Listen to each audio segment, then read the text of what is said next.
Do you consider yourself creative? Do you think that you have what it takes to bring your imagination to life through a piece of art? Imagine taking the world and miniaturizing it. Today we will get the chance to see what it takes to accomplish this feat.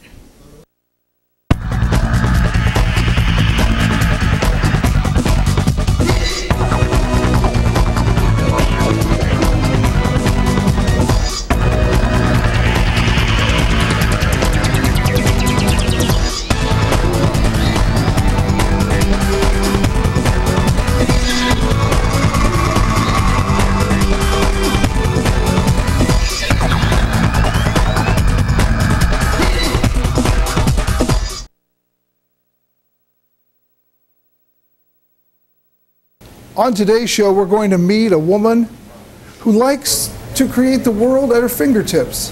She's your average stay-at-home mother, but with a unique talent to create art.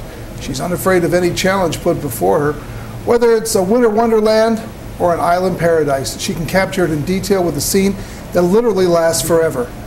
Let's welcome our guest today, Laura Brosca. Hi, Laura. Hi, how are you? Good. Let's start right at the beginning. Can you describe for us exactly what it is you create? I mainly like to create whatever anybody in the world would be happy with. If they have something favorite of theirs, perhaps a game, a plant, a flower, a memory, what they remember they used to do years ago and can't do now, or even a dream, what they would want to do. I love to help them out and please them with that and keep them happy. Where does the motivation for this come from?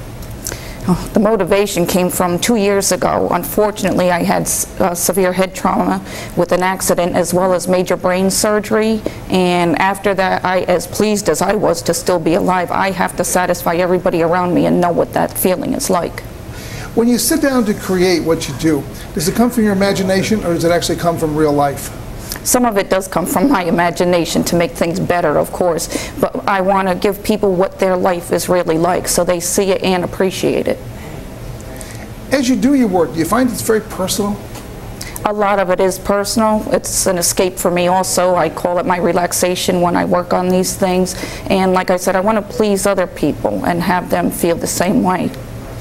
Let me take a step back if I can and understand this. These are really one-of-a-kind items, correct? Everyone is pretty much individual? Exactly. Does anyone ever come to you and say, oh, I saw what you did for my friend or for somebody else?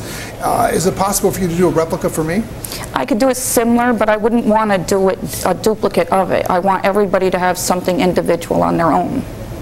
I mean, the starting point must be absolutely amazing for you. What type of tools and materials have to come together for this?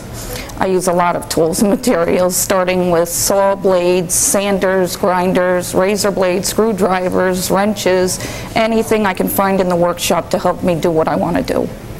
Do you find you get your supplies from scraps, or do you have to go to major companies to get supplies, maybe online? How does that process work?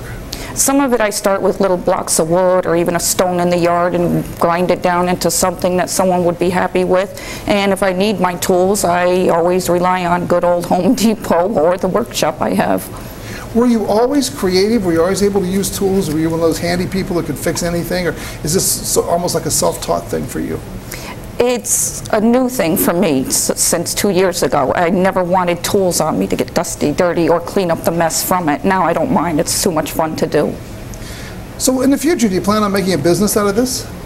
I would love to make it for individual people and friends and make them happy, even businesses, if they would like it.